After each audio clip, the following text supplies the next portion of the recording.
ಧನ್ಯವಾದಗಳು ಎಲ್ಲರಿಗೂ. ಸೊ ನನಗೆ ಈ ವೇದಿಕೆ ಕೊಟ್ಟಿರುವ ಮಹಾವತಾರ್ ಫೌಂಡೇಶನ್ ತುಂಬಾ ತುಂಬಾ ಹೃತ್ಪೂರ್ವಕವಾದ ಧನ್ಯವಾದಗಳು. ಸರ್ ತಾವು ವಿಡಿಯೋ ಆನ್ ಮಾಡ್ಕೊಳ್ತೀರಾ ಸರ್? ಸೊ ವಿಡಿಯೋ ಸ್ವಲ್ಪ ಕ್ಲಾರಿಟಿ ಬರೋದಿಲ್ಲ ಇಲ್ಲಿ ಬ್ಯಾಕ್ ಹೌದಾ? ಗ್ರೌಂಡ್. ಓಕೆ. ಸೊ ಮೊದಲನೇದಾಗಿ ಈಗ ಸ್ವಾಧ್ಯಾಯದಿಂದನೇ ಸ್ಟಾರ್ಟ್ ಮಾಡಬೇಕು ಅಂತ ಹೇಳಿದ್ದಾರೆ. ಸೊ ಮಾಡೋಣ. ಸೊ ರೆಗ್ಯುಲರ್ ನಾವೆಲ್ಲರೂ ಮೆಡಿಟೇಷನ್ ಮಾಡ್ತಾ ಇದ್ದೇವೆ ಎವ್ರಿ ಒನ್. ಸೊ ನಾ ಇವತ್ತು ಹೇಳೋದೇನದಂದ್ರ ಬೇಸಿಕ್ ಮೆಡಿಟೇಷನ್ ಬಗ್ಗೆನೇ ನಾನು ಹೇಳ್ತಾ ಇರೋದು. ಸೊ ನಿಮಗೆಲ್ಲ ರಿಪೀಟ್ ಅನ್ಸ್ಬೋದು, ಬಟ್ ಏನೋ ಒಂದು ಹೊಸದು ಏನೋ ಒಂದು ಟೀಚಿಂಗ್ಸ್ ಇರುತ್ತೆ ಪ್ರತಿಯೊಂದರಲ್ಲಿ. ಸೊ ಅದ್ರ ಬಗ್ಗೆ ಇವತ್ತು ತಿಳ್ಕೊಳ್ಳೋಣ. ಸರಿ, ಓಕೆನಾ? ಎಲ್ಲರೂ ರೆಡಿ ಇಲ್ಲ? Yes yes sir. ಓಕೆ.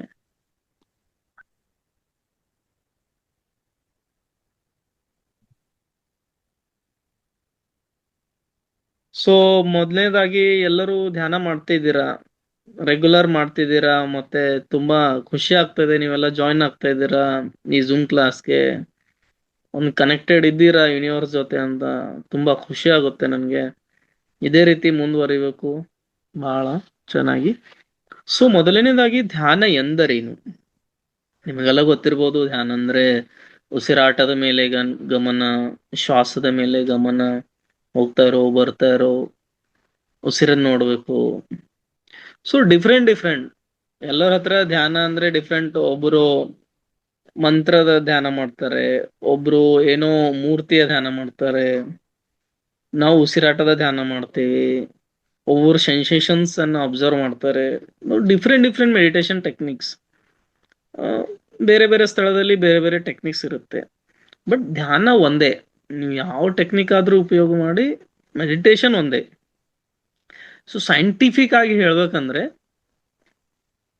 ಧ್ಯಾನದ ಅರ್ಥ ಏನಿದೆ, ರಿಯಲ್ ಮೀನಿಂಗ್ ಆಫ್ ಮೆಡಿಟೇಷನ್, ಯಾವುದೇ ಟೆಕ್ನಿಕ್ ಯೂಸ್ ಮಾಡಿ. ಸೊ ನಮಗೆ ಪಾಸ್ಟು ಮತ್ತೆ ಫ್ಯೂಚರ್, ಅದರಿಂದ ನಾವು ಪ್ರೆಸೆಂಟ್ಗೆ ಬರೋದಕ್ಕೆ ಈ ಧ್ಯಾನ ಮಾಡ್ತೇವೆ. ಟೋಟಲಿ ಹೇಳ್ಬೇಕಂದ್ರೆ ವರ್ತಮಾನ ಕ್ಷಣದಲ್ಲಿರೋದೇ ಧ್ಯಾನ, ರಿಯಲ್ ಆಗಿ ಹೇಳ್ಬೇಕಂದ್ರೆ. ಸೊ ಪ್ರತಿಯೊಂದು ಟೆಕ್ನಿಕ್ಸು ಇದೇ ಕಲಿಸ್ಕೊಡುತ್ತೆ. ಯಾವ ರೀತಿ ನಾವು ನಮ್ಮ ಯೋಚನೆಗಳಿಂದ ಆಲೋಚನೆಗಳಿಂದ ಮುಕ್ತವಾಗಿ ನಮ್ಮ ವರ್ತಮಾನ ಕ್ಷಣದಾಗ ಬರ್ತೇವೆ. ಸೊ ಸಮಸ್ಯೆಗಳು ಸ್ಟಾರ್ಟ್ ಆಗೋದೇ ನಮ್ದು ಪಾಸ್ಟ್ ಅಂಡ್ ಫ್ಯೂಚರ್ ಇಂದ. ಭವಿಷ್ಯ ಮತ್ತು ಭೂತಕಾಲದಿಂದನೇ ನಮಗ್ ಟೆನ್ಷನ್ ಸ್ಟಾರ್ಟ್ ಆಗೋತು. ಹಿಂದೇನೋ ಆಯ್ತು ಅದ್ರ ಬಗ್ಗೆನೇ ನಾವು ಹಿಂದ್ ಅದ್ರ ಬಗ್ಗೆನೇ ನಾವು ಯೋಚನೆ ಮಾಡ್ತಾ ಇರ್ತೀವಿ. ಏನೋ ಒಂದ್ ಆಯ್ತು ನಮ್ ಜೊತೆ, ಏನೋ ಅದ್ರ ಬಗ್ಗೆನೇ ಯೋಚನೆ ಮಾಡ್ತಾ ಇರ್ತೇವೆ ದಿನಾಲು.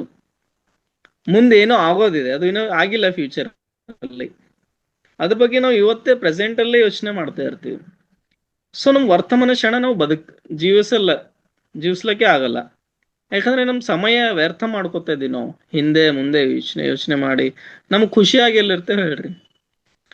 ನೀವು ಯೋಚನೆ ಮಾಡಿ ನೋಡ್ರಿ, ಈ ಮೂಮೆಂಟ್ ಅಲ್ಲಿ ಯಾವುದೇ ರೀತಿಯ ವಿಚಾರಗಳಿರಲ್ಲ, ಯಾವುದೇ ರೀತಿ ಯೋಚನೆನೇ ಇರಲ್ಲ. ಈ ಕ್ಷಣದಲ್ಲಿ ನೀವು ಬದುಕ್ದಿರಲ್ಲ. ಈ ಕ್ಷಣದಲ್ಲಿ ನಾನು ನಿಮ್ಗೆ ಯೋಚನೆ ಮಾಡಂತ ಹೇಳ್ತೀನಿ, ನೀವು ಯೋಚನೆ ಮಾಡ್ರಿ. ಏನ್ ಯೋಚನೆ ಬರ್ತಾವ? ಬರೀ ಈ ಕ್ಷಣದ ಬಗ್ಗೆನೇ ಯೋಚನೆ ಮಾಡ್ಬೇಕು, ವರ್ತಮಾನ ಕ್ಷಣದ ಬಗ್ಗೆನೆ. ಯಾವುದೇ ರೀತಿ ವಿಚಾರ ಇರಲ್ಲ, ವರ್ತಮಾನ ಕ್ಷಣ ಖಾಲಿ ಆಗಿರುತ್ತೆ. ಇದರಲ್ಲಿ ಯಾವುದೇ ವಿಚಾರಗಳು ಯೋಚನೆ ಏನು ಬರಲ್ಲ, ಪೂರ್ತಿಯಾಗಿ ಖಾಲಿಯಾಗಿ ಶೂನ್ಯ ಸ್ಥಿತಿಯಲ್ಲಿ ಇರುತ್ತೆ ವರ್ತಮಾನ ಕ್ಷಣ. ಸೊ ಧ್ಯಾನದ ರಿಯಲ್ ಮೀನಿಂಗ್ ಏನಿದೆ, ಅರ್ಥ ಏನಿದೆ ಅಂದ್ರೆ ವರ್ತಮಾನ ಕ್ಷಣದಲ್ಲಿರೋದೇ ಧ್ಯಾನ. ಸೊ ಇನ್ನೊಂದು ರೀತಿ ಹೇಳ್ಬೇಕಂದ್ರೆ ಸೈನ್ಸ್ ಪ್ರಕಾರ, ವಿಜ್ಞಾನದ ಪ್ರಕಾರ ನಮ್ಮ ದಿನನಿತ್ಯ ಜೀವನದಲ್ಲಿ 60,000 ರಿಂದ 70,000 ವಿಚಾರಗಳು ನಮ್ಮ ತಲೆಯಲ್ಲಿ ನಮಗೆ ಬರುತ್ತವೆ. 60,000 ರಿಂದ 70,000 ವಿಚಾರಗಳು. ಅವನು ಹೆಂಗೆ ನೀವು ಮುಕ್ತ ಆಯ್ತೀರಿ ವಿಚಾರಗಳಿಂದ? So when you are observing your breath, ನೀವು ಯಾವಾಗ ಒಂದು ಕಾನ್ಸಂಟ್ರೇಷನ್ ಏಕಾಗ್ರತೆಯಲ್ಲಿ ಇರುತ್ತೀರೋ ಅವು ಏನು ವಿಚಾರಗಳು ಇರ್ತಾವಲ್ಲ 60,000 ರಿಂದ 70,000 ವಿಚಾರಗಳು, ಅವು ಕಡಿಮೆ ಆಗುತ್ತಾ ಆಗುತ್ತಾ ಆಗುತ್ತಾ ಆಗುತ್ತಾ ಬರ್ತವೆ. ಒಂದು ಸ್ಥಿತಿ ಹಿಂಗ್ ಬರುತ್ತೆ, ಯಾವುದೇ ರೀತಿಯ ವಿಚಾರನೇ ಇರಲ್ಲ, ಶೂನ್ಯ ಸ್ಥಿತಿ ಬಂದ್ಬಿಡ್ತೇವೆ ನಾವು. ಯಾವ ರೀತಿ ನಮ್ಮ practice depend upon our practice. ನೀವು ದಿನಾಲು ಎಷ್ಟು ಪ್ರಾಕ್ಟೀಸ್ ಮಾಡ್ತಿದ್ದೀರಾ? 5 ಮಿನಿಟ್ಸ್ ಮಾಡ್ತಿದ್ದೀರಾ, 10 ಮಿನಿಟ್ಸ್ ಮಾಡ್ತಾ ಇದ್ದೀರಾ, ಅರ್ಧ ಗಂಟೆ ಮಾಡ್ತಾ ಇದ್ದೀರಾ? ನಮ್ಮ ಮೇಲೆ ಡಿಪೆಂಡ್. ನಮ್ಮ ಪ್ರಾಕ್ಟೀಸ್ ಹೆಂಗಿರುತ್ತೆ ಹಂಗೆ ನಮ್ಮ ಸಾಧನೆ ಇರುತ್ತೆ. ಒಂದು ಕ್ಷಣದಲ್ಲಿ ನೀವು ಶೂನ್ಯ ಆಗ್ಬಿಡ್ತೀರಿ, ಯಾವ 1000 ವಿಚಾರ ಇಲ್ಲ, ಒಂದು ವಿಚಾರನೂ ಬರಲ್ಲ. ಫಸ್ಟಿಗೆ ಸ್ವಲ್ಪ ಪ್ರಾಬ್ಲಮ್ ಆಗುತ್ತೆ. ಫಸ್ಟ್ ಅಲ್ಲಿ ನೀವು ಬಿಗಿನರ್ಸ್ ಇದ್ರಿ ಅಂತ ತಿಳ್ಕೊಳ್ಳಿ, ಮೆಡಿಟೇಷನ್ ಬಂದ್ರಿ. ಸೊ ನೀವು ಮೆಡಿಟೇಷನ್ ಮಾಡಕ್ ಆಗಲ್ಲ, ಹಲವಾರು ವಿಚಾರ ಬರ್ತಾವ. ನಮಗೇನೋ ಒಂದು ಬಾಡಿಯಲ್ಲಿ ಪೇನ್ ಆಗಿರ್ಬೋದು, ಯಾವುದೇ ಪಾಸ್ಟ್ ಟ್ರಾಮಾ ಆಗಿರ್ಬೋದು, ಯಾರೋ ಏನೋ ಅಂದಿರೋ ರಿಲೇಶನ್ಶಿಪ್ ಇಶ್ಯೂ ಆಗಿರ್ಬೋದು, ಏನೋ ಒಂದು ನಮ್ಗೆ ಕಾಡ್ತಾ ಇರುತ್ತೆ ಆ ವಿಚಾರ. ಅದು ನಮ್ಗೆ ಧ್ಯಾನ ಮಾಡಕ್ಕೆ ಆಗಲ್ಲ. ಧ್ಯಾನ ಕಣ್ಮುಚ್ಚ ತಕ್ಷಣ ಅದೇನೇನೋ ವಿಚಾರ ಬರುತ್ತೆ, ಏನೋ ಬಾಡಿ ಪೇನ್ ಆಗುತ್ತೆ, ಬೇಡಪ್ಪ ನಡಿ ಹೋಗೋಣ ಅಂತ 10 ನಿಮಿಷ 5 ನಿಮಿಷ ಮಾಡಿ ಹೋಗ್ಬಿಡ್ತೀವಿ. ಸ್ಟಾರ್ಟಿಂಗ್ ಅಲ್ಲಿ ಸಾಧನೆ ಮಾಡೋಕ್ಕೆ ತುಂಬಾ ತುಂಬಾ ಕಷ್ಟ ಆಗುತ್ತೆ. ಅದಕ್ಕೆ ಎಷ್ಟೇ ಕಷ್ಟ ಆಗಲಿ ಪ್ರಾಕ್ಟೀಸ್ ಮಾಡಬೇಕು. 5 ನಿಮಿಷ ಆದ್ರೂ ಮಾಡ್ಬೇಕು, 10 ನಿಮಿಷ ಆದ್ರೂ ಮಾಡಿ ಅಲ್ಲಿಂದ ನಾವು ಸ್ಟಾರ್ಟ್ ಮಾಡ್ಬೇಕು ನಮ್ಮ ಜರ್ನಿ. ಅವಾಗ ನಾವು 3 ಗಂಟೆ 5 ಗಂಟೆ ಆರಾಮಾಗಿ ಮಾಡ್ಬೋದು. ಲಾಂಗ್ ಅವರ್ಸ್ ಅಲ್ಲಿ ಸಿಟ್ಟಿಂಗ್ ಮಾಡ್ಬೋದು. ಸ್ಟಾರ್ಟಿಂಗ್ ಅಲ್ಲಿ ಸ್ವಲ್ಪ ಪ್ರಾಬ್ಲಮ್ ಆಗುತ್ತೆ. ಎಷ್ಟು ಏನಂದ್ರು ನಾವು ಶ್ವಾಸದ ಜೊತೆ ಇರ್ಬೇಕಷ್ಟೇ. ಈ ಶ್ವಾಸ ಇಲ್ಲ ಅಂದ್ರೆ ನಮ್ಮ ಪ್ರಾಣನೇ ಇಲ್ಲ ಅಂತ ತಿಳ್ಕೊಳ್ರಿ. ಪ್ರಾಣ ಶಕ್ತಿ ಇರೋದೇ ನಮ್ಮ ಶ್ವಾಸದಲ್ಲಿ. ಕಾಸ್ಮಿಕ್ ಎನರ್ಜಿ ಇಂದನೇ ನಮ್ಮ ಪ್ರಾಣ ಶಕ್ತಿ ಊರ್ಜಾ ನಮ್ಮ ದೇಹದೊಳಗಿರುತ್ತೆ. ಅದಕ್ಕೆ ನಾವು ಶೂನ್ಯ ಸ್ಥಿತಿಗೆ ಹೋಗ್ಬೇಕಂದ್ರೆ ಶ್ವಾಸದ ಜೊತೆ ನಾವು ಇರಬೇಕು. ಯಾವುದೇ ರೀತಿ ವಿಚಾರಗಳು ಇರೋದಿಲ್ಲ. ಓಕೆ, ಸೈನ್ಸ್ ಪ್ರಕಾರ ಒಂದು ದಿನದಲ್ಲಿ 60,000 ರಿಂದ 70,000 ವಿಚಾರಗಳು ನಮಗೆ ಬರುತ್ತವೆ. ಸೊ ಧ್ಯಾನ ಏಕೆ ಮಾಡಬೇಕು, ಧ್ಯಾನ ಯಾಕೆ ಮಾಡ್ಬೇಕಂತ ಕೇಳ್ತಾರ ಜನ. ಧ್ಯಾನದಿಂದ ಆಗುವ ಲಾಭಗಳು ಹಿಂಗೆಲ್ಲ ಕೇಳ್ತಾರ. ಸೊ ನಮ್ಮ ಮೈಂಡ್ ಏನಿದೆ ಅಂದ್ರೆ ಬಹಳ ಚಂಚಲತೆಯಿಂದ ಕೂಡಿದ ಮನಸ್ಸಿದೆ. ಇವಾಗ ನನ್ನ ಕ್ಲಾಸ್ ಕೇಳ್ತಾ ಇದ್ದೀರಾ ನೀವು ಅಂತ ತಿಳ್ಕೊಳ್ಳಿ, ಬಟ್ ನಿಮ್ಮ ಮೈಂಡ್ ಏನೇನೋ ಯೋಚನೆ ಮಾಡ್ತಾ ಇರ್ತೇವೆ. ಒಂದು ಕ್ಷಣ ನಾನು ನಿಶಬ್ದ ಆದೆ ಅಂತ ತಿಳ್ಕೊಳ್ಳಿ, ನಾನು ಸೈಲೆಂಟ್ ಆದೆ ಒಂದ್ ಕ್ಷಣ, ನಿಮ್ ಮೈಂಡ್ ಏನೇನೋ ಮತ್ತೆ ಏನೇನೋ ವಿಚಾರ ಮಾಡ್ತಾ ಇರುತ್ತೆ. ಈಗ ಒಂದ್ ಗಂಟೆ ಕ್ಲಾಸ್ ಆಯ್ತು, ಅದು ಮುಗಿದ್ಮೇಲೆ ಮತ್ತೆ ವಿಚಾರಗಳು ಸ್ಟಾರ್ಟ್ ಆಯ್ತು ನಿಮಗೆ. ಸೊ ಮೈಂಡ್ ಏನಿದೆ ಅಂದ್ರೆ ಗೇಮ್ ಆಡ್ತಾ ಇರುತ್ತೆ ನಮ್ ಜೊತೆ. ಮೈಂಡ್ ನಮ್ಮ ಒಳ್ಳೆ ಮಿತ್ರನೂ ಇದೆ, ಒಳ್ಳೆ ಶತ್ರುನೂ ಇದೆ. ನಾವು ಹೆಂಗ್ ಉಪಯೋಗ ಮಾಡ್ಕೋತೀವಿ ನಮ್ಮ ಮೇಲೆ ಡಿಪೆಂಡ್ ಇದೆ ಅಷ್ಟೇ. ಸೊ ನಮ್ಮ ಮೈಂಡ್ ಅನ್ನು ನಾವು ಒಂದು ಸ್ಥಿತಿಯಲ್ಲಿ ತರಬೇಕಂದ್ರೆ ನಾವು ಧ್ಯಾನ ಮಾಡಬೇಕು. ಒಂದು ಸ್ಟೆಬಿಲಿಟಿ. ನೀವು ನೋಡ್ತಿರಲ್ಲ, ಯಾಕೋ ಹುಚ್ಚುಚ್ಚು ಮಾಡ್ತಾ ಇದ್ದಾರೆ, ಯಾವುದೇ ಕೆಲಸ ಕರೆಕ್ಟ್ ಮಾಡ್ತಾ ಇಲ್ಲ, ಇವ್ರ ಜೀವನದಲ್ಲಿ ಹಿಂಗೆ ಅಸ್ತವ್ಯಸ್ತ ಆಗ್ತಾ ಇದೆ. ಏನಕ್ಕೆ ಆಗ್ತಾ ಇದೆಪ್ಪ? ಮೈಂಡ್ ಸ್ಟೆಬಿಲಿಟಿ ಇಲ್ಲ, ಸ್ಟೇಬಲ್ ಆಗಿ ಸ್ಥಿರತೆ ಇಲ್ಲ ಮೈಂಡ್ ಅಲ್ಲಿ. ಆ ಮೈಂಡ್ ಸ್ಥಿರತೆ ಕಳ್ಕೊಂಡಿದೆ. ಅದಕ್ಕೋಸ್ಕರ ಏನಿದೆ ಅಂದ್ರೆ ನಾವು ಧ್ಯಾನ ಮಾಡ್ಬೇಕು. ಧ್ಯಾನ ಯಾಕೆ ಮಾಡ್ಬೇಕಂದ್ರೆ ನಮ್ಮ ಮೈಂಡ್ ಸ್ಟೆಬಿಲಿಟಿಗೋಸ್ಕರ ಧ್ಯಾನ ಮಾಡ್ಬೇಕು. ಸ್ಥಿರತೆ. ಒಂದು ಸ್ಥಳ ನೀವು ಸ್ಥಿರ ಆಗ್ರಿ, ನಿಮ್ಮ ಸೆಂಟ್ರಲ್ ಬಂದ್ಬಿಡಿ, ಅವಾಗ ಎಲ್ಲ ನಿಮಗೆ ದೃಷ್ಟಿನೇ ಚೇಂಜ್ ಆಗುತ್ತೆ. ಜಗತ್ತನ್ನು ನೋಡೋ ನಿಮ್ಮ ದೃಷ್ಟಿನೇ ಚೇಂಜ್ ಆಗುತ್ತೆ. ಜಗತ್ತು, ಈ ಸೃಷ್ಟಿ ಏನಿದೆ, ಬ್ರಹ್ಮಾಂಡ ಏನಿದೆ ಅಂದ್ರೆ ಒಂದು ಕನ್ನಡಿ ತರ ಇದೆ. ನಾವು ಯಾವ ತರ ನೋಡ್ತೀವಿ ಅದೇ ತರ ಕಾಣಿಸುತ್ತೆ ನಮ್ಗೆ. ನಾವು ನಮ್ಮ ಜೀವನದಲ್ಲಿ ಕಷ್ಟಗಳಲ್ಲಿ ಬದುಕಿದ್ರೆ ಕಷ್ಟಗಳೇನೆ ಆಕರ್ಷಣೆ ಮಾಡ್ತೇವೆ. ನಾವು ಖುಷಿಯಾಗಿದ್ರೆ ಖುಷಿನೇ ಆಕರ್ಷಣೆ ಮಾಡ್ತೇವೆ, ಖುಷಿ ಅನ್ಸ್ತೇವ್, ಖುಷಿಯಲ್ಲಿ ಇರ್ತೇವ್ ನಾವು. ಸೊ ಸೃಷ್ಟಿ ಒಂದು ಕನ್ನಡಿ ಇದೆ, ಬ್ರಹ್ಮಾಂಡ ಒಂದು ಕನ್ನಡಿ. ನಾವು ದಪ್ಪ ಇದ್ರೆ ದಪ್ಪ ಕಾಣ್ತೀವಿ, ತೆಳ್ಳಗಿದ್ರೆ ತೆಳ್ಳಗ್ ಕಾಣ್ತೀವಿ. ಸೊ ನೀ ಏನಿದ್ದಿ ನೀನು ನೋಡಪ್ಪ ಅಂತ ಹೇಳುತ್ತೆ ಬ್ರಹ್ಮಾಂಡ ಅಷ್ಟೇ. ನೀ ಏನಿದ್ದಿ ಅದು ತೋರಿಸುತ್ತೆ, ಅದು ಕನ್ನಡಿ ಇದ್ದಂಗೆ ಅದು ಬ್ರಹ್ಮಾಂಡ.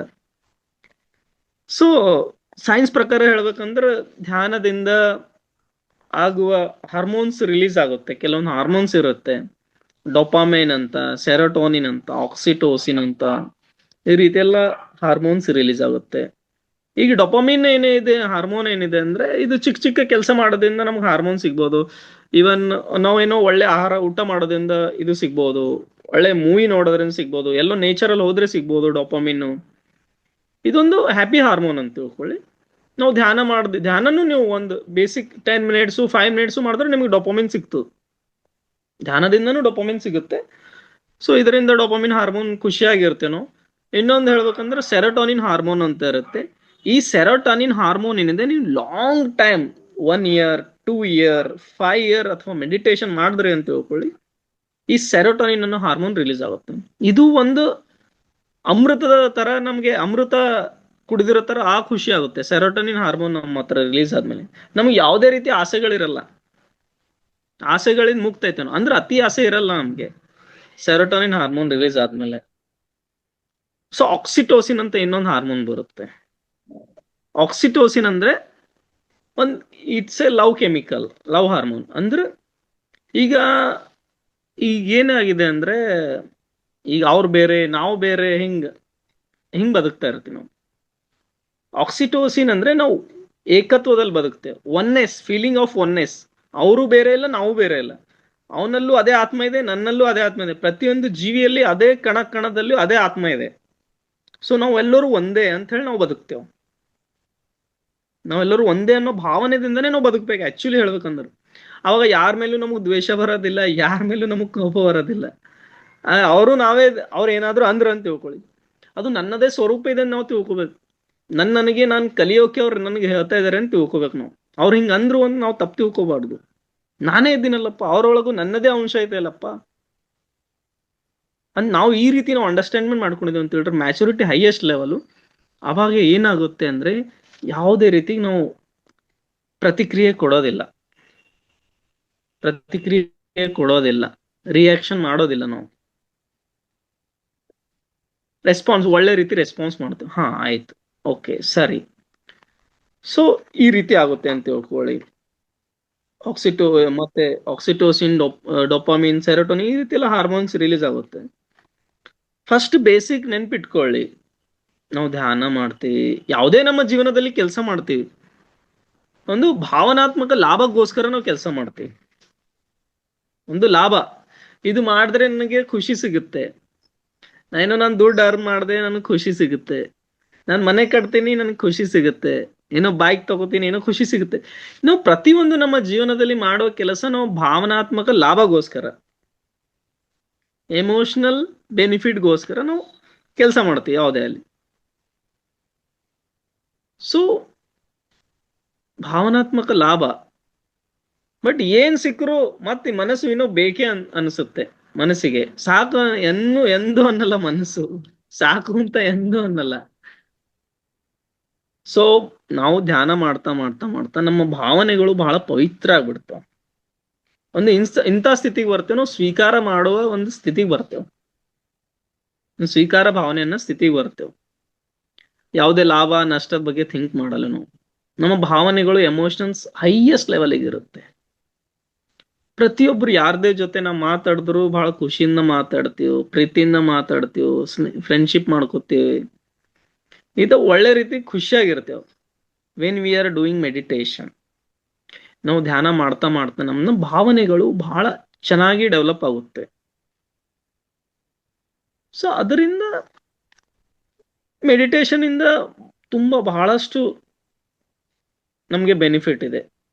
ನಾವು ಭಾವನೆಗಳು ಜಯಿಸ್ಬೇಕಂದ್ರೆ ಧ್ಯಾನ ಬಹಳ ಬಹಳ ಅವಶ್ಯಕತೆ ಇದೆ.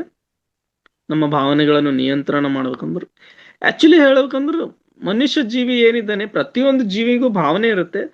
ಬಟ್ ನನ್ನ ಪ್ರಕಾರ ಮನುಷ್ಯ ಜೀವಿಗೆ ಬಹಳಷ್ಟೇ ಭಾವನೆಗಳು ಇರ್ತಾವ. ಎಮೋಷನಲಿ ಇವನು ಸ್ಟ್ರಾಂಗ್ ಎಷ್ಟಿರ್ತಾನೋ ಅಷ್ಟೇ ಎಮೋಷನಲಿ ಕರ್ಗೋ ಹೋಗ್ಬಿಡ್ತಾನೆ. ಅಷ್ಟು ವೀಕ್ ಇವನ್ ಮನುಷ್ಯನೇ ಇರ್ತಾನ, ಅಷ್ಟು ಸ್ಟ್ರಾಂಗು ಮನುಷ್ಯನೇ ಇರ್ತಾನ ಅನ್ಸುತ್ತೆ.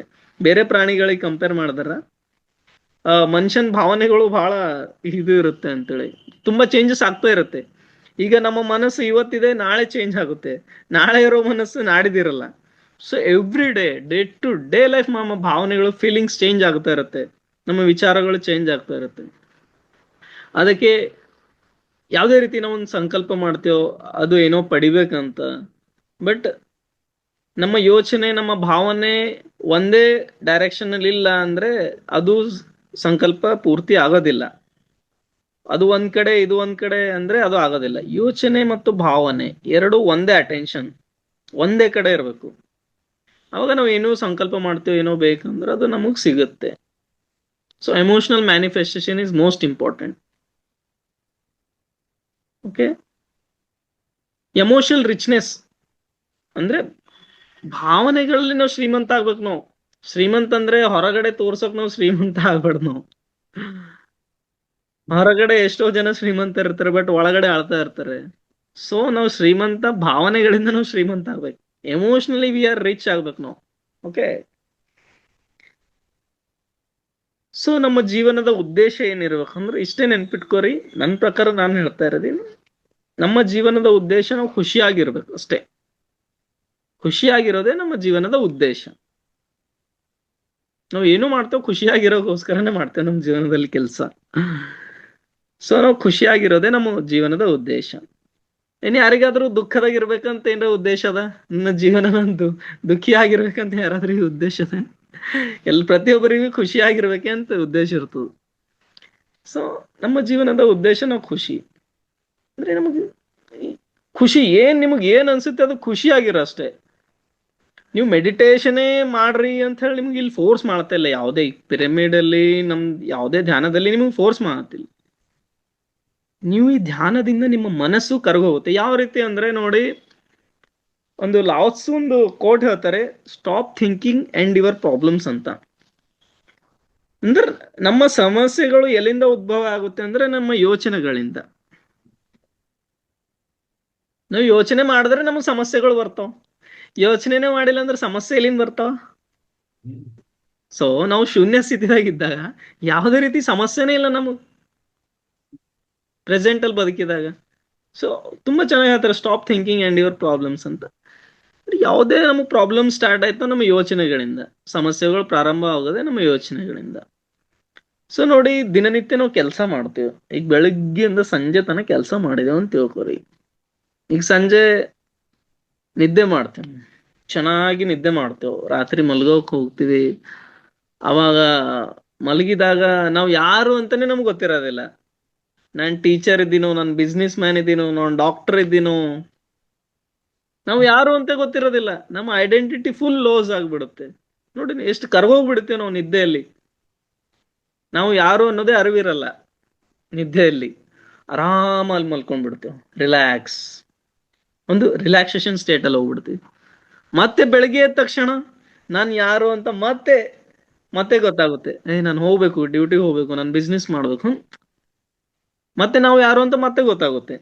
ರಾತ್ರಿ ಮಲ್ಗಕ್ ಹೋದಾಗ ನಾವು ಅದು ಯಾರು ಅಂತ ಏನೂ ಇಲ್ಲ, ಐಡೆಂಟಿಟಿ ಲೋಸ್ ಇರುತ್ತೆ. ಮತ್ತೆ ನಮ್ಮ ಐಡೆಂಟಿಟಿ ಸ್ಟಾರ್ಟ್ ಆಗುತ್ತೆ, ನಾವು ಯಾರು ಅಂತ. ಸೊ ನಮ್ಮ ಅಹಂಕಾರನೇ ನಮಗೆ ಬಹಳಷ್ಟು ಪ್ರಾಬ್ಲಮ್ ಕೊಡುತ್ತೆ ಅಂತ ತಿಳ್ಕೊಳ್ಳಿ. ನಾನು ಇದು ಇದ್ದೀನಿ, ನಾನು ಅದು ಇದ್ದೀನಿ, ಹೆಂಗಿದ್ದೀನಿ ಹಂಗಿದ್ದೀನಿ ಅಂತ. ಸೊ ಅದಕ್ಕೋಸ್ಕರ ನಾವು ಏನ್ ಮಾಡ್ಬೇಕು ಅಂದ್ರೆ, ಯಾವಾಗ್ಲೂ ನಾವು ಒಂದು ಧ್ಯಾನ ಸ್ಥಿತಿಯಲ್ಲಿ ಇದ್ದೇವೆ ಅಂದ್ರೆ ನಾವು ಯಾರು ಅನ್ನೋದೇ ಮರ್ತೋಗ್ಬಿಡ್ತೀವಿ.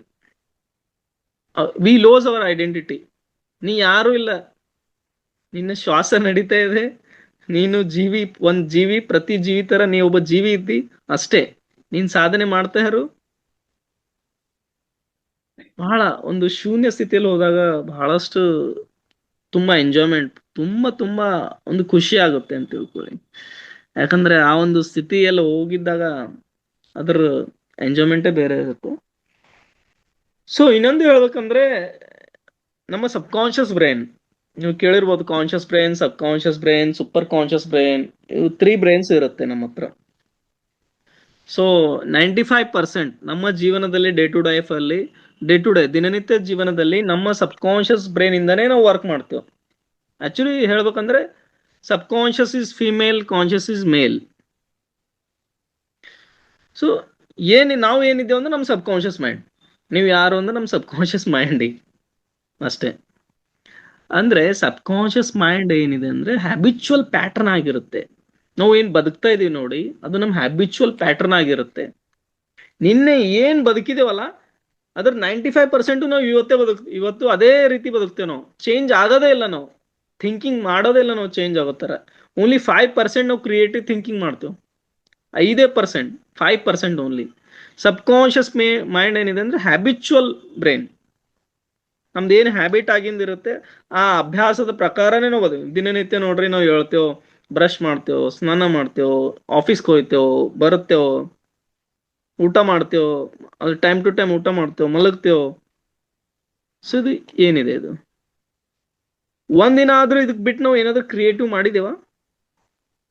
ಕ್ರಿಯೇಟಿವ್ ಮಾಡ್ತೇವೆ ಯಾವತ್ತಾದ್ರೂ ಹಾಲಿಡೇ ಟೂರು ಎಲ್ಲಾದ್ರೂ ಧ್ಯಾನ ಕಾರ್ಯಕ್ರಮ ಇತ್ತು ಅಲ್ಲಿ ಹೋಗ್ಬಿಟ್ಟು ಕ್ರಿಯೇಟಿವ್ ಮಾಡ್ತೇವೆ. ಅಂದ್ರೆ ಪ್ರತಿನಿತ್ಯ ಜೀವನ ಶೈಲಿಯಲ್ಲಿ ಹೇಳ್ತಾ ಇದ್ದೀನಿ ನಿಮಗೆ.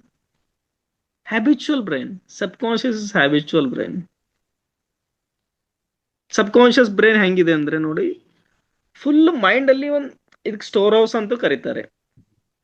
ಈಗ ಇದು ಬ್ರೈನ್ ಏನಿದೆ ಅಂದ್ರೆ ಒಳ್ಳೆ ಕಾರ್ಯಗಳಿಗೆ ಇದು ನೆನ್ಪಿಡೋದಿಲ್ಲ, ಯಾವ್ದಾದ್ರು ಕೆಟ್ಟ ಶಬ್ದಗಳಿಗೆ ನೆನ್ಪಿಡುತ್ತೆ. ನೋಡಿ, ನಿಮ್ಗೆ ಯಾರಾದ್ರೂ ನಿನ್ನೆ ಮೊನ್ನೆ ಯಾರಾದ್ರೂ ಬೈದಿದ್ರ ಅಂತ ತಿಳ್ಕೊಳ್ಳಿ, ಅವರು ನಂಗೆ ಬೈದಿದ್ರು, ಅವ್ರು ಹಂಗ ಅಂದ್ರು ಅಂತ ನಾವು ನೆನ್ಪಿಟ್ಕೋತೇವ್. ಅವ್ರು ಅದೇ ಏನೋ ಒಂದು ನಿಮ್ಗೆ ಒಳ್ಳೆ ಏನೋ ಒಳ್ಳೆ ಕೆಲಸ ಮಾಡಿದ್ರು, ಅದು ನೆನಪಿರೋದಿಲ್ಲ. ಅಂದ್ರೆ ಈ ಮೈಂಡಿಗೆ ಏನಿದೆ ಅಂದ್ರೆ ಎಂಟರ್ಟೈನ್ಮೆಂಟ್ ಬೇಕು, ಬ್ರೈನಿಗೆ ಎಂಟರ್ಟೈನ್ಮೆಂಟ್ ಬೇಕು.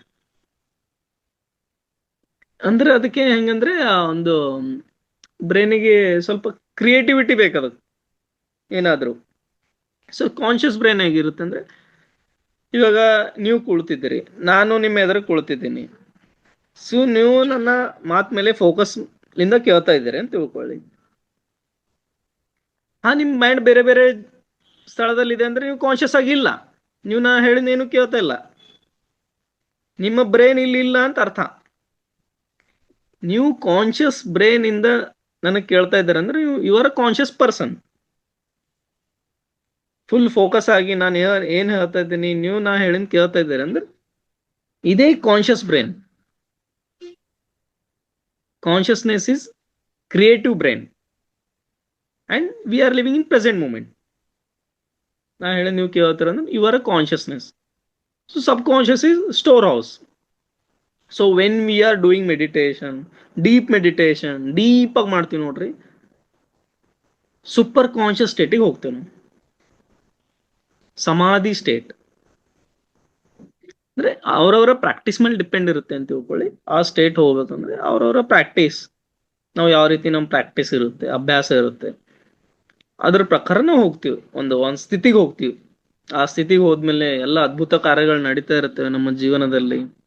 ಲೈಕ್ ಪತ್ರಿ ಸರ್, ಅವರು ಯಾವುದೇ ಸಂಕಲ್ಪ ಮಾಡ್ಬೇಕಂದ್ರೆ ಒಂದ್ ಚುಟ್ಕಿ ಹೊಡೆದ್ರಲ್ಲಿ ಅದು ಅವ್ರ ಎದುರು ಇರ್ತಿತ್ತು. ಒಂದ್ ಕಾರ್ ಬೇಕಂದ್ರೆ ಅವ್ರ ಎದುರು, ಒಂದ್ ಪಿರಮಿಡ್ ಬೇಕಂದ್ರೆ ಅದು ಎದುರು, ಅವ್ರು ಹೇಳಿದ ಒಂದೊಂದ್ ಕೆಲಸ ಆಗ್ತಿತ್ತು. ಯಾಕಂದ್ರೆ ಮಿರಕ್ಯುಲಸ್ ಮೈಂಡ್ ಸೆಟ್ ಅಲ್ಲಿ ಇರ್ತಾರೆ, ಮಿರಕ್ಯುಲಸ್ ಮೈಂಡ್ ಸೆಟ್ ಅಲ್ಲಿ. ಸೊ ಅವರು ಎಲ್ಲ ದಾಟೋಗಿದ್ದಾರೆ ಎಲ್ಲ. ಅಂದ್ರೆ ಅವರ ಅಭ್ಯಾಸ ಆ ರೀತಿ ಇತ್ತು, ಅವರ ಸ್ವಾಧ್ಯಾಯ, ಅವರ ಸಜ್ಜನ ಸಂಗತ್ಯ, ಅವರ ಧ್ಯಾನ, ಇವೆಲ್ಲ ಬಹಳಷ್ಟು ಇಂಪಾರ್ಟೆಂಟ್ ಇದೆ. ಆಕ್ಚುಲಿ ಹೇಳ್ಬೇಕಂದ್ರೆ ಪಂಚಕೋಶಗಳದವ ಇವು. ಪಂಚಕೋಶಗಳು ನೀವು ಕೇಳಿರ್ಬೋದು. ಫಸ್ಟ್ ಅನ್ನಮಯ ಕೋಶ, ಸೆಕೆಂಡ್ ಪ್ರಾಣಮಯ ಕೋಶ, ಮನೋಮಯ ಕೋಶ, ವಿಜ್ಞಾನಮಯ ಕೋಶ, ಆನಂದಮಯ ಕೋಶ, ಇವು 4 ಕೋಶ ಇರ್ತವೆ. ಸೊ ಅವರಲ್ಲಿ ನಮ್ಮಲ್ಲಿ ಡಿಫ್ರೆನ್ಸ್ ಏನಿದೆ ಅಂದ್ರೆ, ಅವರು ಪ್ರತಿನಿತ್ಯ ಪ್ರಾಕ್ಟೀಸ್ ಮಾಡಿದ್ದಾರೆ, ಅಭ್ಯಾಸ ಪ್ರತಿನಿತ್ಯ ಮಾಡಿದ್ದಾರೆ, ಅದಕ್ಕೆ ಒಂದ್ ಲೆವೆಲ್ಗೆ ಹೋಗಿದ್ದಾರೆ. ಅವರಲ್ಲಿ ನಮ್ಮಲ್ಲಿ ಏನು ಯಾವುದೇ ರೀತಿ, ಅವ್ರ ಹತ್ರನೂ ಅದೇ ಶಕ್ತಿ ಇದೆ, ನಮ್ಮ ಹತ್ರನೂ ಅದೇ ಶಕ್ತಿ ಇದೆ. ಇವನ್ ಇಲಾನ್ ಮಸ್ಕ್ ಹತ್ರನೂ ಅದೇ ಶಕ್ತಿ ಇದೆ, ನಮ್ಮ ಹತ್ರನೂ ಅದೇ ಸೇಮ್ ಪವರ್ ಇದೆ. Energy is same. ಅವರವರ ಕಂಪನಗಳು ಬೇರೆ ಬೇರೆ ಇರ್ಬೋದು, ಬಟ್ ಇಡೀ ಬ್ರಹ್ಮಾಂಡದಲ್ಲಿ ಇರೋ ಶಕ್ತಿ ಒಂದೇ. ನಿಮ್ಮ ಹತ್ರ ಬೇರೆ ಶಕ್ತಿ ಇಲ್ಲ, ನಮ್ಮ ಹತ್ರ ಬೇರೆ ಶಕ್ತಿ ಇಲ್ಲ. Energy is one. ನೀವು ಅದಕ್ಕೆ ಬೇರೆ ಯಾವುದೇ ಹೆಸರು ಕೊಡ್ಬೋದು. ಒಬ್ರು ದೇವ್ರ ಅಂತ ಕರೀತಾರ, ಒಬ್ರು ಯೂನಿವರ್ಸ್ ಅಂತ ಕರೀತಾರ, ಒಬ್ರು ಏನೇನೋ ಅಂತ ಕರೀತಾರ, ಬಟ್ ಎನರ್ಜಿ ಇಸ್ ಒನ್. ಶಕ್ತಿ ಒಂದೇ ಇದೆ. ಅವ್ರು ಮಾಡ್ತಾರೆ ಅಭ್ಯಾಸ ಪ್ರತಿನಿತ್ಯ, ನಾವು ಮಾಡಲ್ಲ, ಬಟ್ ಶಕ್ತಿ ಎಲ್ಲರ ಹತ್ರ ಒಂದೇ ಇದೆ. ಕಣದಲ್ಲೂ ಶಕ್ತಿ ಒಂದೇ ಇದೆ. ಈ ಭೂಮಿ ಮೇಲೆ, ಆಕಾಶದ ಮೇಲೆ ಶಕ್ತಿ ಒಂದೇ ಇದೆ. ಸೊ ಅವರಲ್ಲಿ ನಮ್ಮಲ್ಲಿ ಡಿಫರೆನ್ಸ್ ಏನಿದೆ ಅಂದ್ರೆ ನೋಡಿ, ಬೇಸಿಕ್ ಆಗಿ ಸ್ಪಿರಿಚುವಲ್ ಅಲ್ಲಿ, ಹೈ ಸ್ಪಿರಿಚುವಲ್ ಅಲ್ಲಿ ಇರೋರು, ಆಧ್ಯಾತ್ಮಿಕತೆಯಲ್ಲಿ ಇರೋರು ಅನ್ನಮಯ ಕೋಶ. ನಾವು ಅನ್ನಮಯ ಕೋಶ ಮೇಲೆ ವರ್ಕ್ ಮಾಡಲು ಫಸ್ಟ್ ಬೇಸಿಕ್ ಥಿಂಗ್. ನಾವ್ ಏನ್ ತಿಂತಾ ಇದ್ದೀವಿ ಏನಿಲ್ಲ ನಮ್ಗೆ ಅದ್ರ ಬಗ್ಗೆನೇ ಅರಿವಿಲ್ಲ. ಇನ್ ಬೇಸಿಕ್ ಥಿಂಗ್ ABCD. ಇನ್ ಸ್ಪಿರಿಚುಯಾಲಿಟಿ ಅದು ಬೇರೆದೇ ವಿಷಯ, ಆಧ್ಯಾತ್ಮಿಕತೆ. ಫಸ್ಟ್ ನಮ್ಗೆ ಏನ್ ತಿನ್ಬೇಕು ಏನ್ ಉಣ್ಬೇಕು ಅದೇ ಗೊತ್ತಿಲ್ಲ. ಸ್ಪಿರಿಚುವಲ್ ಫುಡ್, ಊಟ ಮಾಡೋದೇ ಗೊತ್ತಿಲ್ಲ ಫಸ್ಟ್ ಮಾತು ಹೇಳ್ಬೇಕಂದ್ರೆ. ಅನ್ನಮಯ ಕೋಶ.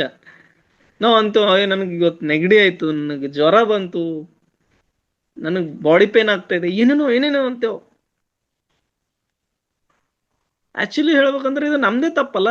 ನಾವು ಏನೇನೋ ಅನ್ನಮಯ ಕೋಶಕ್ಕೆ ಏನೇನೋ ಹಾನಿ ಮಾಡ್ತಾ ಇರ್ತೀವಿ, ಏನೇನೋ ಹೊರಗಡೆ ಬೇಕರಿ ಪದಾರ್ಥಗಳು ತಿಂತೀವಿ, ಚಿಪ್ಸು ಅದು ಇದು ಬ್ರೆಡ್ ಅದು ಇದು ತಿಂತಾ ಇರ್ತೀವಿ ಹೊರಗೆ. ಟೇಸ್ಟಿ ಫುಡ್ ಬೇಕು, ನಮ್ಮ ಮನಸ್ಸಿಗೆ ಹೆಂಗ್ ಬೇಕು, ಮನಸ್ಸು ಆಸೆಗಳು ಹುಡಿಸ್ತಾ ಇರುತ್ತೆ.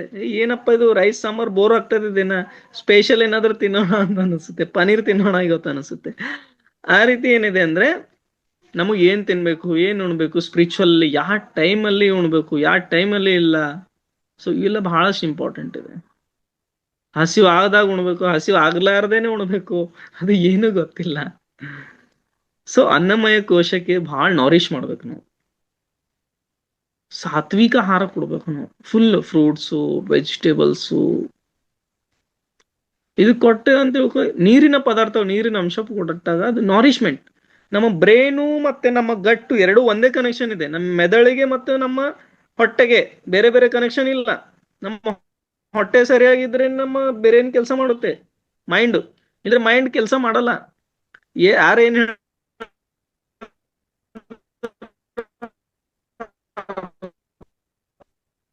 ಆಗಲ್ಲ. ಹೊಟ್ಟೆ ಸರಿ ಅಂದ್ರೆ ಮೈಂಡ್ ಸರಿ ಇರಲ್ಲ.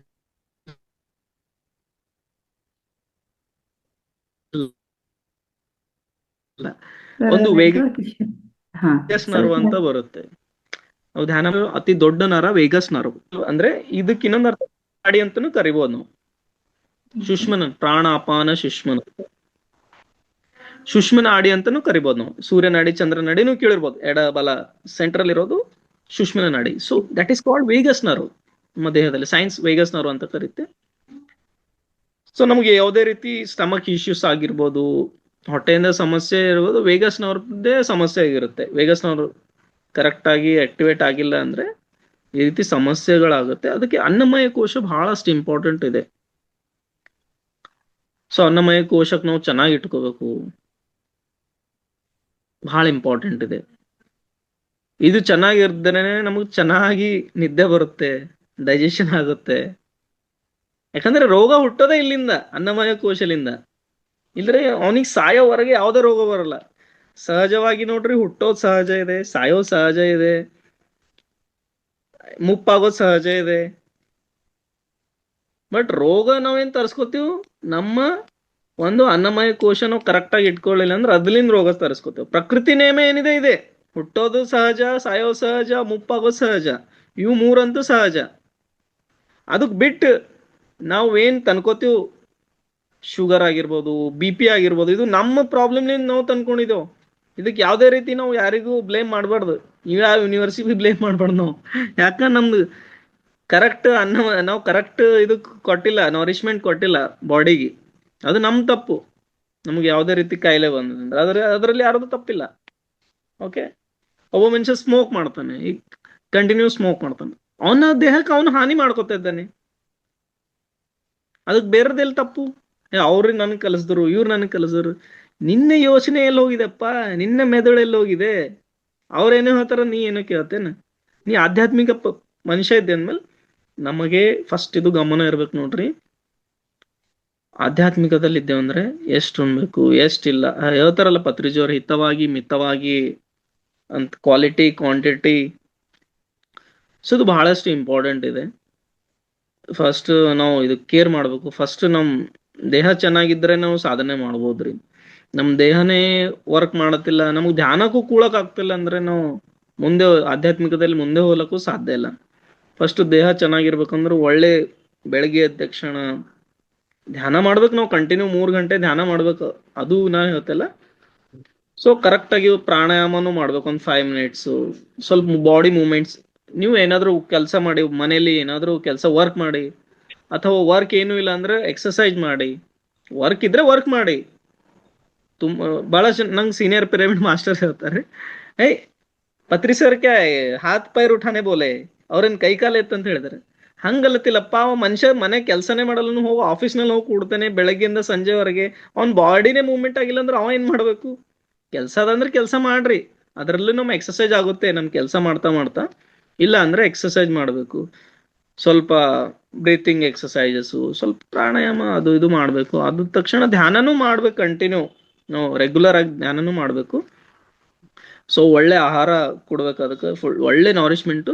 ಫಸ್ಟ್ ಇದು ತಿಳ್ಕೊಳ್ಳಿ. ಈಗ ಬಹಳಷ್ಟು ಜನ ಸಿಟಿಯಲ್ಲಿ ಏನಿರುತ್ತೆ, ನಿದ್ರಾ ಸಮಸ್ಯೆ.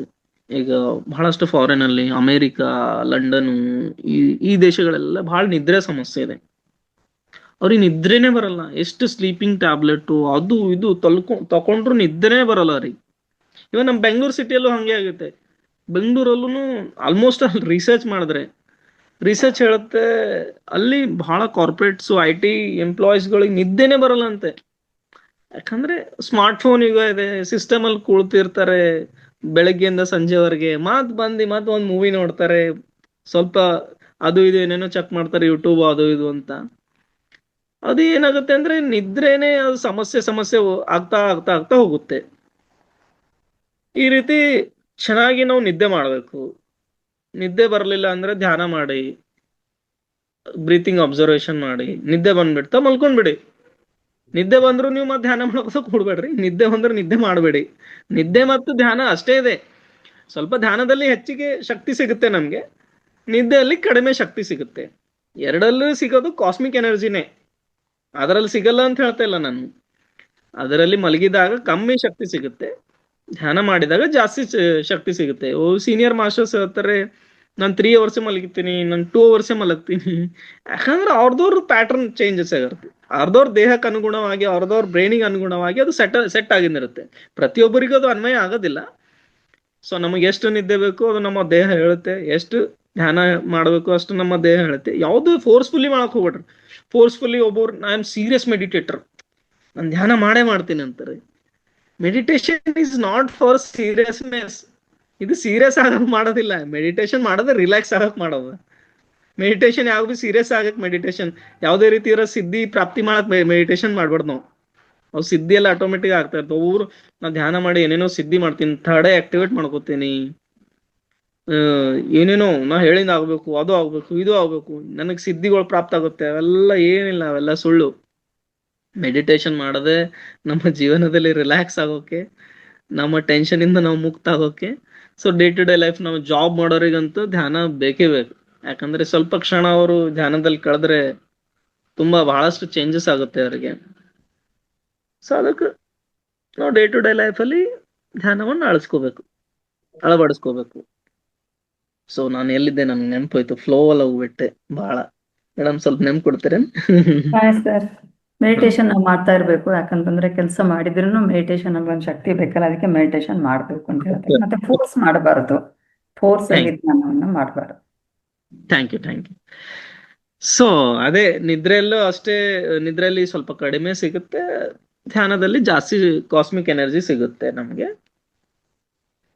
ಸೊ ಪ್ರತಿನಿತ್ಯ ನಾವು ಧ್ಯಾನ ಪ್ರಾಕ್ಟೀಸ್ ಮಾಡಬೇಕು. ಆದಷ್ಟು ಒಂದು 20 ಮಿನಿಟ್ಸ್, 30 ಮಿನಿಟ್ಸ್, 1 ಅವರ್, ಒಬ್ಬೊಬ್ಬರಿಗೆ ಆದ್ರೆ 2 ಅವರ್ಸ್ ಮಾಡಿ. ಮನೇಲಿ ಇದ್ದೇವೆ, ಏನು ಕೆಲಸ ಇಲ್ಲ, ಸುಮ್ನೆ ಹರಟೆ ಹೊಡೋದು ಬೆಟರ್ ಧ್ಯಾನ ಮಾಡ್ಕೊತ ಕೂಡ್ಬೇಕು. ಎಲ್ಲ ಮನೆ ಕೆಲಸ ಮುಗ್ದಿಂದಿರುತ್ತೆ, ಏನ್ ಮಾಡ್ಬೇಕೀಗ? ಮೈಂಡ್ ಏನಂತೆ, ಏನಾದ್ರೂ ಎಂಟರ್ಟೈನ್ಮೆಂಟ್ ಮಾಡೋಣ ಮೈಂಡಿಗೆ ಅನಿಸುತ್ತೆ. ಏನೋ ಒಂದು ವಿಚಾರಗಳು ಅದು ಕ್ರಿಯೇಟ್ ಮಾಡುತ್ತೆ. ಇಲ್ಲ ಅಂದ್ರೆ ಅದು ಕ್ರಿಯೇಟ್ ಮಾಡುತ್ತೆ, ಅದಕ್ಕೆ ಎಂಜಾಯ್ಮೆಂಟ್ ಬೇಕಲ್ಲ. ಅವಳು ಹಂಗಿತ್ತು, ಇವಳು ಹೆಂಗಾಯ್ತು, ಹಂಗಾಯ್ತು, ಅವತ್ತು ಆಕ್ಸಿಡೆಂಟ್ ಆಯ್ತು, ಅಲ್ಲಿ ಏನೋ ಫಂಕ್ಷನ್ ಇತ್ತು ಅಂದ್ರೆ ಈ ರೀತಿ ಗಾಸಿಪ್ ಮಾತಾಡ್ತೇವೆ. Gossip is a biggest disease ಅಂತಾರೆ ಪತ್ರಿಜಿ. ಸೊ ಅದಕ್ಕೆ ನಮ್ಗೆ ಖಾಲಿ ಟೈಮ್ ಅದ, ಕೂಡ್ರಿ ಮೆಡಿಟೇಷನ್ ಮಾಡ್ಕೊತ, ಎಲ್ಲ ಕೆಲಸ ಮುಗ್ದು, ಮನೆಯಲ್ಲೆಲ್ಲ ಕೆಲಸ ಮುಗ್ದು ಮೆಡಿಟೇಷನ್ ಮಾಡ್ಕೊತ ಕೂಡ್ರಿ. ಇಲ್ಲ ಏನೋ ಬುಕ್ಸ್ ಓದ್ರಿ. ಟೈಮ್ ಇನ್ವೆಸ್ಟ್ ಮಾಡ್ಬೇಕು. ನಾವು ಆಧ್ಯಾತ್ಮಿಕದಲ್ಲಿ ಟೈಮ್ ಇನ್ವೆಸ್ಟ್ ಮಾಡೋದಕ್ಕಂದ್ರೆ ಒಂದು ಸ್ವಾಧ್ಯಾಯ ಆಗಿರೋದು, ಧ್ಯಾನ ಆಗಿರೋದು, ಇದರಲ್ಲಿ ನಾವು ಟೈಮ್ ಇನ್ವೆಸ್ಟ್ ಮಾಡ್ರೆ ಸುಮ್ಮನೆ ವೇಸ್ಟ್ ಕೆಲಸಗಳಲ್ಲಿ ನಾವು ತಲೆ ಹಾಕೋದು ಬೇಡ. ಅದರಿಂದ ನಮ್ಮ ಊರ್ಜಾನು ವೇಸ್ಟ್ ಆಗುತ್ತೆ. ನೋಡಿ, ಮೊಬೈಲ್ ಯೂಸ್ ಮಾಡ್ತೀವಿ ನಾವು, ಯಾವ್ದಾದ್ರು ಕಾಲ್ ಬಂದ್ರೆ ನಾವು ರಿಸೀವ್ ಮಾಡಿದ್ರೆ ಅದು ಚಾರ್ಜಿಂಗ್ ಇರ್ತದೆ. ನಾವು ದಿನಾಲು ಅದೇ ಮೊಬೈಲ್ ಸ್ಕ್ರಾಲ್ ಚಾರ್ಜ್ ಆದ್ಮೇಲೆ ಚಾರ್ಜ್ ಯಾವಾಗ ಖಾಲಿ ಆಗುತ್ತೆ ಅಂತ ಸ್ಕ್ರಾಲ್ ಮಾಡಿದ್ರೆ ಚಾರ್ಜ್ ಜಲ್ದಿ ಖಾಲಿ ಆಗ್ಬಿಡುತ್ತೆ. ಅದೇ ರೀತಿ ನಮ್ಮ ಎನರ್ಜಿನೂ ಅದೇ ರೀತಿ ಇದೆ. ಎಷ್ಟು ಖರ್ಚು ಮಾಡಬೇಕು, ಎಷ್ಟು ಉಳಿಸ್ಕೋಬೇಕು, ಎಷ್ಟು ಇನ್ವೆಸ್ಟ್ಮೆಂಟ್ ಮಾಡಬೇಕು, ಅದು ಎನರ್ಜಿ ಬಗ್ಗೆ ನಮ್ಗೆ ಗೊತ್ತಿರ್ಬೇಕು. Energy is a true currency on this planet earth. ನಮ್ಮ ಶಕ್ತಿಯೇ ಒಂದು ರಿಯಲ್ ಮನಿ ಇದೆ ಈ ಪ್ಲಾನೆಟ್ ಮೇಲೆ. ಇಲಾನ್ ಮಸ್ಕ್ ಸ್ವಯಂ ಹೇಳ್ತಾರ, ಅವ್ರು energy is a true currency of this planet earth. ಆ ಮನುಷ್ಯನ ಹತ್ರ ತುಂಬಾ ಟ್ರಿಲಿಯನರ್ ಇದ್ದಾನೆ ಅವನು, ಬಟ್ ಅವ್ರಿಗೆ ಏನಿಲ್ಲ, ಅದ್ರ ಏನು ಮೂಲ್ಯ ಇಲ್ಲ. ಅವ್ರು ಕೆಲಸ ಮಾಡ್ತಾರೆ ಎನರ್ಜೀಸ್, ವೈಬ್ರೇಷನ್ಸ್ ಮೇಲೆ ಕೆಲಸ ಮಾಡ್ತಾರೆ. ಸುಮ್ನೆ ಸ್ಪೇಸ್ ಅಲ್ಲಿ ಅವ್ರು ರಾಕೆಟ್ ಬಿಡ್ತಾ ಇಲ್ಲ ಮಂಗಳ ಗ್ರಹ ಆದ್ಮೇಲೆ. ಸ್ಪೇಸ್ ಅಲ್ಲಿ ಸೆಂಟರ್ಸ್ ಓಪನ್ ಮಾಡ್ತಾರೆ, ಎನರ್ಜಿ ಸೆಂಟರ್ಸ್ ಎಲ್ಲ ಓಪನ್ ಮಾಡ್ತಿದ್ದಾರೆ. ಅಂದ್ರೆ ಅವ್ರಿಗೆ ಗೊತ್ತಿದೆ ನಮ್ಮ ಪ್ಲಾನೆಟ್ ಅಲ್ಲಿ ಏನೋ ಎನರ್ಜಿ ಇದೆ, ಇದರಿಂದ ನಾವು ಏನೋ ಕ್ರಿಯೇಟ್ ಮಾಡ್ಬೋದು ಅಂತ. ಸೊ ನಮ್ಮ ದೇಹದಲ್ಲೂ ಎನರ್ಜಿ ಇದೆ. ಸೊ ಅನ್ನಮಯ ಕೋಶದ ಬಗ್ಗೆ ಹೇಳ್ತಾ ಇದ್ದೆ ನಾನು. ಸೊ ನೆಕ್ಸ್ಟ್ ಬಂದ್ಬಿಟ್ಟು ಪ್ರಾಣಮಯ ಕೋಶ. ಅನ್ನಮಯ ಕೋಶ ಚೆನ್ನಾಗಿರ್ಬೇಕಂದ್ರೆ ಒಳ್ಳೆ ಆಹಾರ, ಒಳ್ಳೆ ವ್ಯಾಯಾಮ ಮಾಡಬೇಕು. ಪ್ರಾಣಮಯ ಕೋಶ, ಪ್ರಾಣಮಯ ಕೋಶಗೋಸ್ಕರ ಪ್ರಾಣಾಯಾಮ ಮಾಡ್ಬೇಕು ನಾವು. ಒಳ್ಳೆ ರೀತಿಯಾಗಿ ಬ್ರೀತಿಂಗ್ ಕರೆಕ್ಟ್ ಇರ್ಬೇಕು. ನೀವು ನೋಡ್ರಿ, ನಮ್ 2 ನಾಸ್ಟಿಲ್ಸ್ ಇರುತ್ತೆ. ಹಳೆ ಕಾಲದಲ್ಲಿ ಯೋಗಿಗಳು ಏನ್ ಮಾಡ್ತಿದ್ದಾರೆ ಅಂದ್ರೆ ಅವ್ರು ನಾಸ್ಟಿಲ್ಸ್ ಚೆಕ್ ಮಾಡ್ಕೋತಿದ್ರು. ಅವ್ರು ಲೆಫ್ಟ್ ಮತ್ತು ರೈಟ್ ನಾಸ್ಟಿಲ್ಸ್ ಅಂದ್ರೆ ನೋಡಿ, ಎರಡು ಬ್ರೀತಿಂಗ್ ಕರೆಕ್ಟ್ ಇರಲ್ಲ. ಅಂದ್ರೆ ಒಂದ್ ನಾಸ್ಟಿಲ್ಸ್ ಇಂದ ಜಾಸ್ತಿ ಉಸಿರು ಇರುತ್ತೆ, ಒಂದ್ ನಾಸ್ಟಿಲ್ಸ್ ಇಂದ ಕಡಿಮೆ ಉಸಿರು ಇರುತ್ತೆ. ಇದಕ್ಕೆ ಸೈಂಟಿಫಿಕ್ ಇದು ಇದೆ.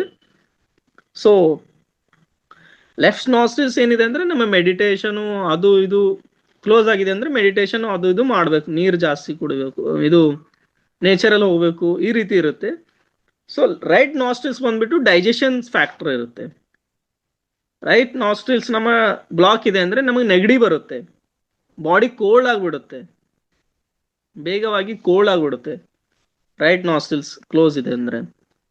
ರೈಟ್ ಲೆಫ್ಟ್ ನಾಸ್ಟ್ರಿಲ್ಸ್ ಕರೆಕ್ಟ್ ಆಗಿದೆ ಅಂದ್ರೆ ನಮ್ಮ ಆರೋಗ್ಯನೂ ಕರೆಕ್ಟ್ ಆಗಿದೆ.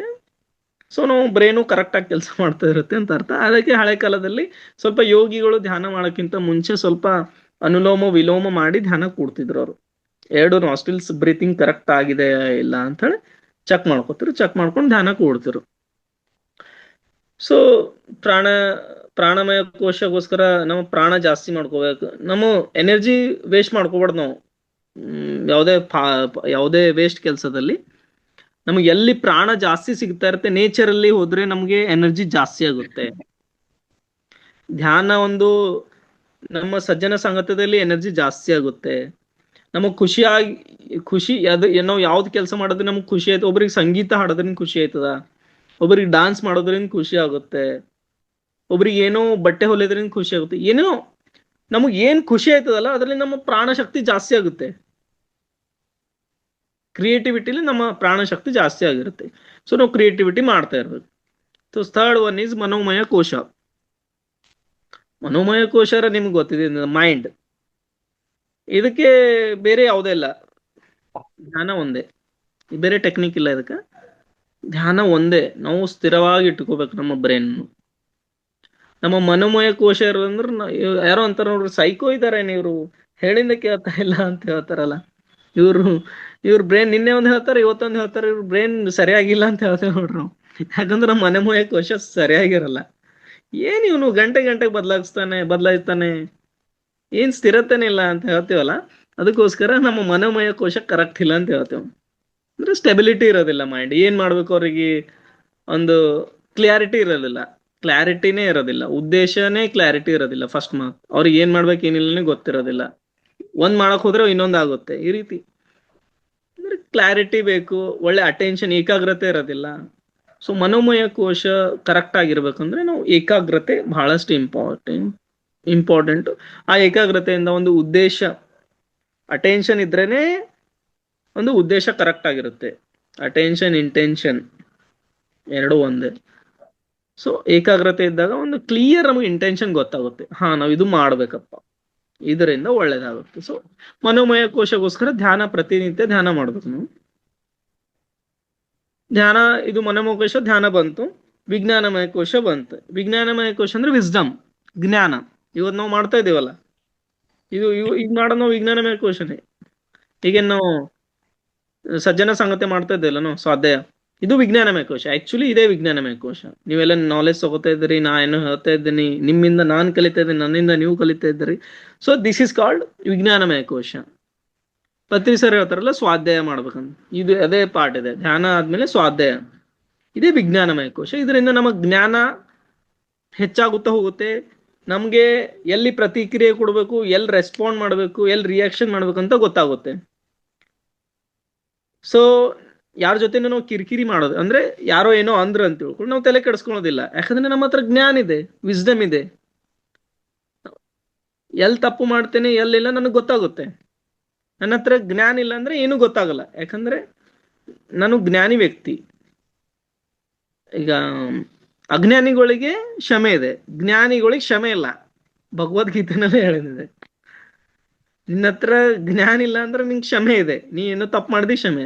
ಜ್ಞಾನ ಇದ್ರೇನು ತಪ್ಪು ಮಾಡಿದೆ ಅಂದ್ರೆ ನಿಂಗೆ ಕ್ಷಮೆ ಇಲ್ಲ. ಸೊ ವಿಜ್ಞಾನಮಯ ಕೋಶಕ್ಕೋಸ್ಕರ ಸ್ವಾಧ್ಯಾಯ ಸಜ್ಜನ ಸಂಗತಿ ಮಾಡ್ಬೇಕು ನಾವು.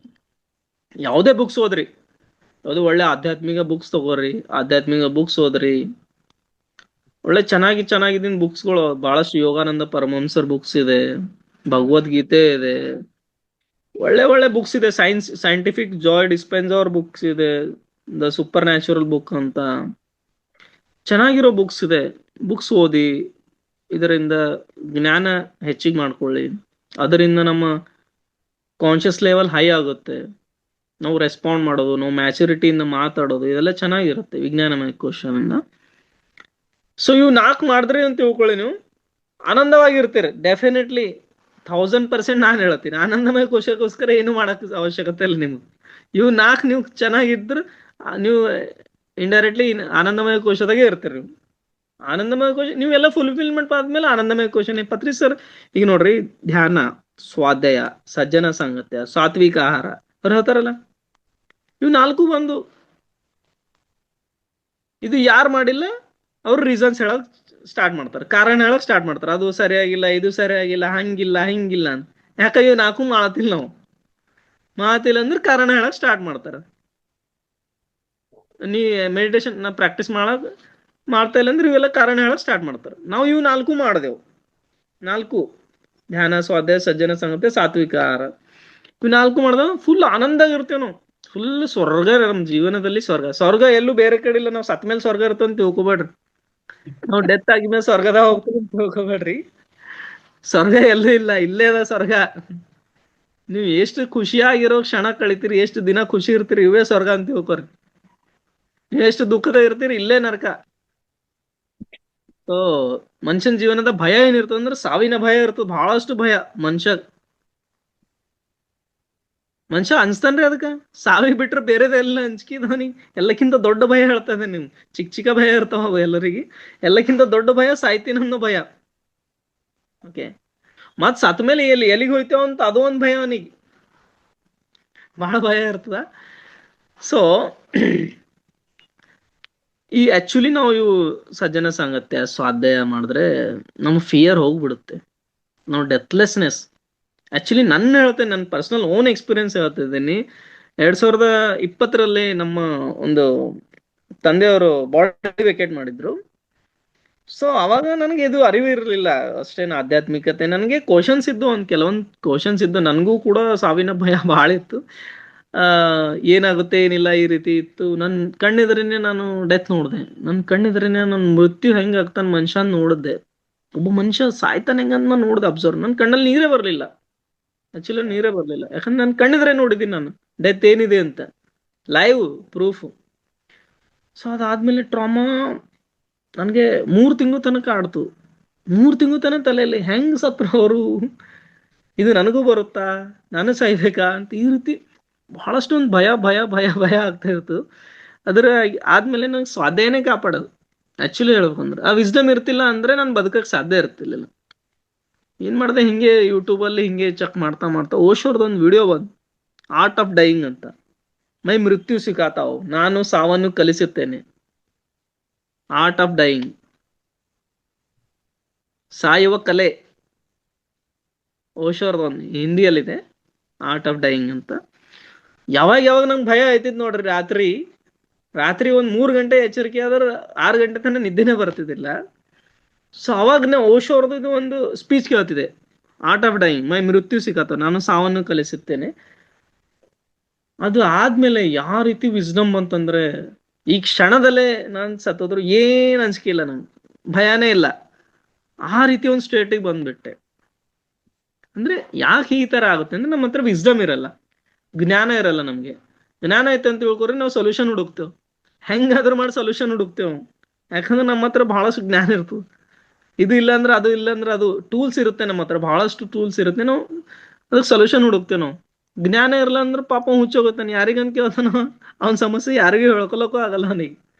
ನಾವು ಏನೋ ಸ್ವಾಧ್ಯಾಯ ಮಾಡ್ದೇವಿ, ಸೊಡೆ ಸಜ್ಜನ ಸಂಗತ್ಯ ಮಾಡ್ದೇವೇನೋ, ಸೊಡ ಬುಕ್ಸ್ ಓದಿ, ಯಾವುದು ಇದು ಅವನಿಗೆಲ್ಲ ನಾಲೆಜ್ ಇರ್ತದೆ. ಎಂತ ಮೂಮೆಂಟ್ದಾಗ ಅವ ಬದುಕ್ತಾನವ. ಇವನ್ ನೋಡ್ರಿ, ಯಾರಾದ್ರೂ ನೋಡ್ರಿ, ಏನೋ ಬಿಸ್ನೆಸ್ ಸ್ಟಾರ್ಟ್ ಮಾಡ್ತಾರ. ಬಿಸ್ನೆಸ್ ಸ್ಟಾರ್ಟ್ ಏನೋ ಪಾಪ ಅವ್ರಿಗೆ ಏನೋ ಅಷ್ಟು ಇನ್ಕಮ್ ಇರೋದಿಲ್ಲ, ಏನೋ ಹೈ ಅಮೌಂಟ್ ಹಾಕಿ ಬಿಸ್ನೆಸ್ ಸ್ಟಾರ್ಟ್ ಮಾಡ್ತಾರ ಅಂತ ತಿಳ್ಕೊಳ್ಳಿ. ಅದು ಏನೋ ಬಿಸ್ನೆಸ್ ಏನೋ ಫೇಲ್ ಆಗ್ಬಿಡುತ್ತೆ, ಲಾಸ್ ಆಗ್ಬಿಡುತ್ತೆ. ಒಮ್ಮಿಂದೊಮ್ಮಿಗೆ ಅವ ಎಷ್ಟು ದುಃಖದ ಹೋಯ್ತಾನ ಮನುಷ್ಯ.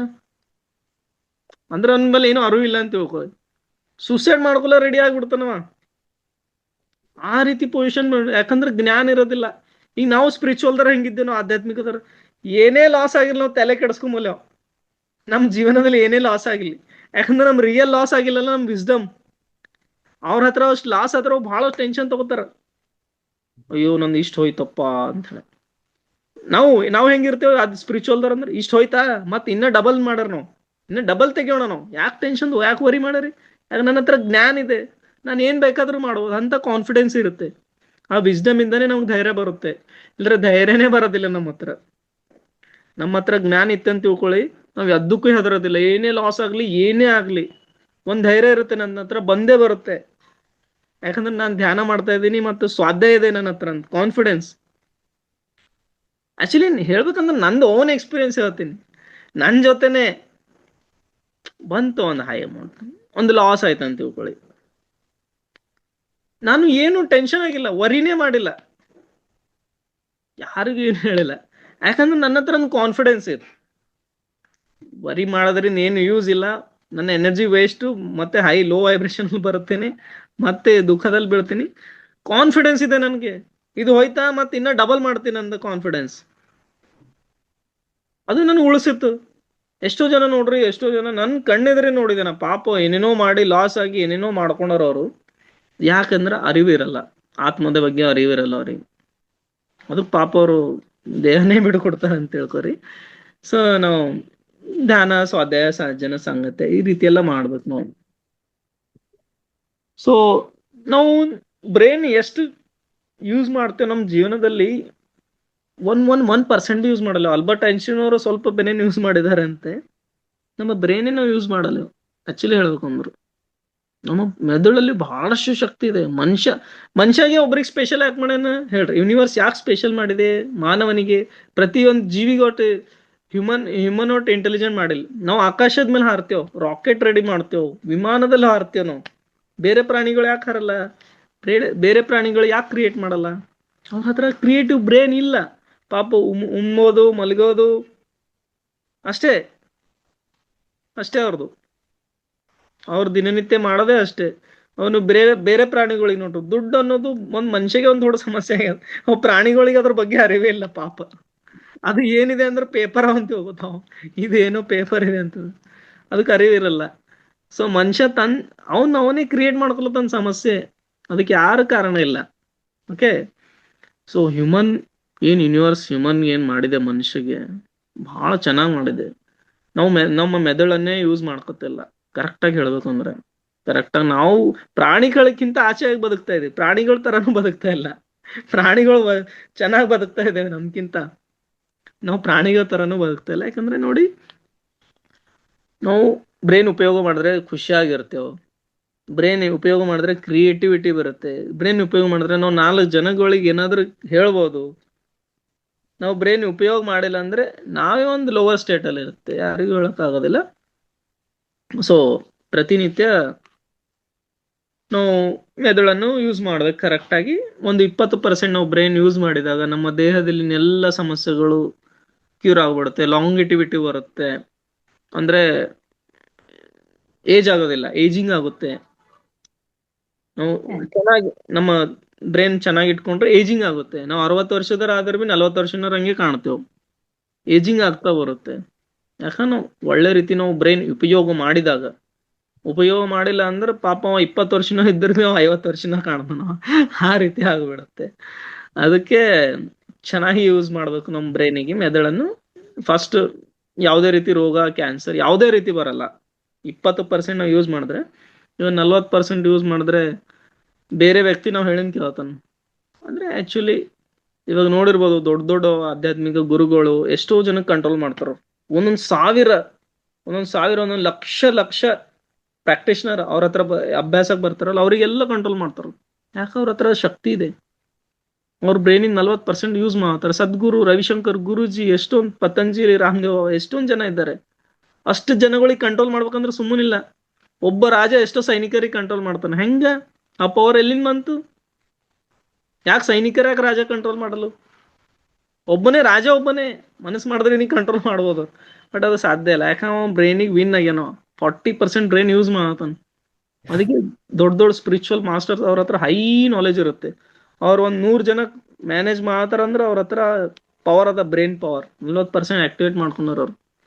ಸೊ ಇನ್ನೊಂದು 60% ನಾವು ಯೂಸ್ ಮಾಡ್ಕೊಂಡ್ರೆ ಪ್ರಾಣಿಗಳ ಜೊತೆನೂ ಕನ್ವರ್ಸೇಷನ್ ಮಾಡ್ಬೋದು. ಸೈನ್ಸ್ ಹೇಳುತ್ತೆ, ನಾನು ಹೇಳ್ತಾ ಇಲ್ಲ, ಸೈಂಟಿಫಿಕ್ ಸೈನ್ಸ್ ಹೇಳುತ್ತೆ ಇದು. ಪ್ರಾಣಿಗಳ ಜೊತೆ ಮತ್ತೆ ನೇಚರ್ ಜೊತೆ ನಾವು ಕನೆಕ್ಟೆಡ್ ಆಗಿರ್ಬೋದು ಈ ರೀತಿ. ಅಂದ್ರೆ ಇನ್ನು ಜಾಸ್ತಿ ಇದೆಯಾ ಸರ್? ಏನ್ ಮೇಡಮ್? ಇನ್ನು ಜಾಸ್ತಿ ಇದೆಯಾ ಟೈಮ್? Last 5 minutes.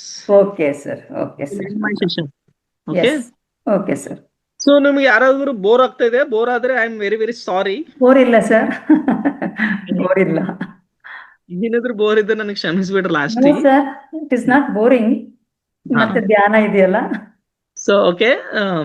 ಸೊ ಇನ್ನೊಂದು ಹೇಳ್ಬೇಕಂದ್ರೆ ನಾ ಹೇಳೋದು ಲಾಸ್ಟ್ ಅಲ್ಲಿ ಒಂದೇ ಮಾತು, ಎಲ್ಲರಿಗೂ ಹೇಳೋದು ಒಂದೇ ಮಾತು. ಎಲ್ಲರೂ ನೋಡ್ರಿ, ಫಸ್ಟ್ ಸ್ವೀಕಾರ ಮಾಡ್ಕೊಂಬಂದ್ ಕಲಿಯರಿ.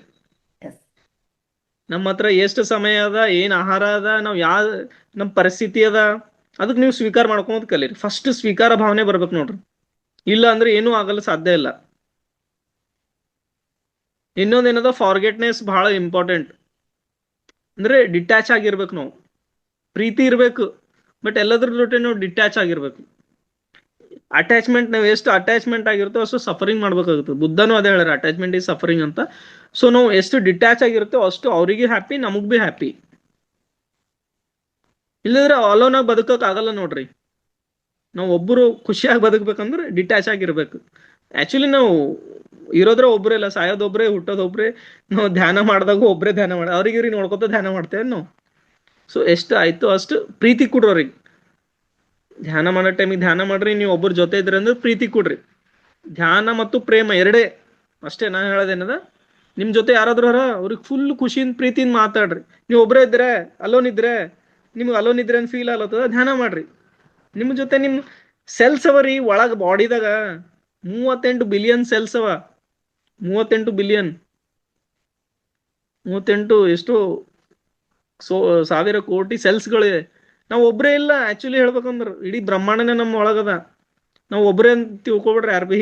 ಏನಪ್ಪ ನಾ ಒಬ್ಬನೇ ಇದ್ದೆ, ನಾ ಅಲೋನ್ ಫೀಲ್ ಆಗತ್ತ ಅಂತ ತಿಳ್ಕೊಬಿಡ್ರಿ ಯಾರು ಬಿ. ಒಂದೊಂದು ಜೀವಕೋಶಗಳು ಬದುಕ್ಲತ್ತವ ನಮ್ಮ ಒಳಗ. ಪ್ರತಿ ಕ್ಷಣ ಸೆಕೆಂಡ್ ಸಾಯ್ಲತ್ತವ, ಸೆಕೆಂಡ್ ಬದುಕ್ಲತ್ತವ. ನಾವು ಒಬ್ಬರೇ ಇಲ್ಲ, ಯಾಕೆ ಬಿ ಇದು ಅಂತ ತಿಳ್ಕೊರ್. ನಾವು ಇಡೀ ನಮ್ ಜೊತೆ ಎಷ್ಟೋ ಜೀವಿಗಳು ಅಂತ ತಿಳ್ಕೊರ್ ನಾವು ಬದುಕರೆ. ಅವ್ರು ಯಾರೋ ಬಿಟ್ಟು ಹೋದ್ರ ಅಂತ ನಾವು ಕಷ್ಟಪಡೋದು ಬೇಡ, ನಾವು ಬ್ರೋಕನ್ ಹಾರ್ಟ್ ಆಗೋದು ಬೇಡ. ಹೋಗ್ಲಿ, ಯಾರಿಗೆ ಹೋಗೋದ ಹೋಗ್ಲಿ, ಯಾರಿಗೆ ಬರದ್ದ ಬರ್ಲಿ, ನಾವು ಡಿಟ್ಯಾಚ್ ಆಗಿರ್ರಿ. ಧ್ಯಾನ ಪ್ರೇಮ ಇವೆಲ್ಲ ಹಂಚರಿ. ಸೊ ಒಂದು ಫ್ಲೋ ಜೊತೆ ಹೋಗೋಣ ನಾವು, ಬ್ರಹ್ಮಾಂಡದ ಒಂದು ಫ್ಲೋ ಜೊತೆ ಹೋಗೋಣ. ಯಾವ ರೀತಿ ಬ್ರಹ್ಮಾಂಡ ನಮ್ಗೆ ಕರ್ಕೊಂಡು ಹೋಗ್ತದ, ಬ್ರಹ್ಮಾಂಡದ ಮೆಸೇಜ್ಗಳು ಬರ್ತಾವ ನಿಮ್ಗೆ ಡೈಲಿ ಬರ್ತಾವ. ಅದಕ್ಕೆ ಇಗ್ನೋರ್ ಮಾಡಕ್ ಹೋಗ್ಬೇಡ್ರಿ. ಯಾರ್ದೋ ಥ್ರೂ ಬರ್ತಾವ, ಯಾವುದೋ ಒಂದು ಥ್ರೂ ಬರ್ತಾವ, ಅದಕ್ಕೆ ನೀವು ಕಂಡುಹಿಡಬೇಕು. ಇಂಟ್ಯೂಷನ್ ಹೇಳ್ತದ, ಆ ರೀತಿ ನಾವು ವರ್ಕ್ ಮಾಡ್ಕೊತಾ ಹೋಗ್ರಿ. ಸ್ವೀಕಾರ ಮಾಡೋದು, ಡಿಟ್ಯಾಚ್ ಆಗಿರೋದು, ಧ್ಯಾನ ಪ್ರೇಮ ಇವೆಲ್ಲ ಬಹಳಷ್ಟು ಇಂಪಾರ್ಟೆಂಟ್. ನೇಚರ್ ಜೊತೆ ಕನೆಕ್ಟ್ ಆಗಿರೋಣ ಆದಷ್ಟು. ಸೊ ಪ್ರತಿನಿತ್ಯ ಧ್ಯಾನ, ಸ್ವಾಧ್ಯಾಯ, ಸಜ್ಜನ ಸಂಗತಿ ಮಾಡ್ರಿ. ಖುಷಿಯಾಗಿರ್ರಿ. ನಿಮ್ಮ ಜೀವನದ ಉದ್ದೇಶ ಖುಷಿಯಾಗಿರೋದು, ನಮ್ಮೆಲ್ಲರ ಜೀವನ ಖುಷಿಯಾಗಿರೋದು. ನೀವು ಬಿ ಖುಷಿಯಾಗಿರ್ರಿ, ಬೇರ್ರಿ ಬಿ ಖುಷಿಯಾಗಿಡ್ರಿ. ಅಷ್ಟೇ ನಾ ಹೇಳೋದು. ಕೊನೆಯದಾಗಿ ಇಷ್ಟೇ ಹೇಳೋದು, ಎಲ್ಲರೂ ಖುಷಿಯಾಗಿರ್ರಿ. Thank you so much. ತುಂಬಾ ಧನ್ಯವಾದಗಳು. ಈಗ ಒಂದು ನನಗೆ ವೇದಿಕೆ ಕೊಟ್ಟಿರೋ ನಿಮ್ಮೆಲ್ಲರಿಗೂ ತುಂಬಾ ಹೃತ್ಪೂರ್ವಕವಾದ ಧನ್ಯವಾದಗಳು. Thank you so much.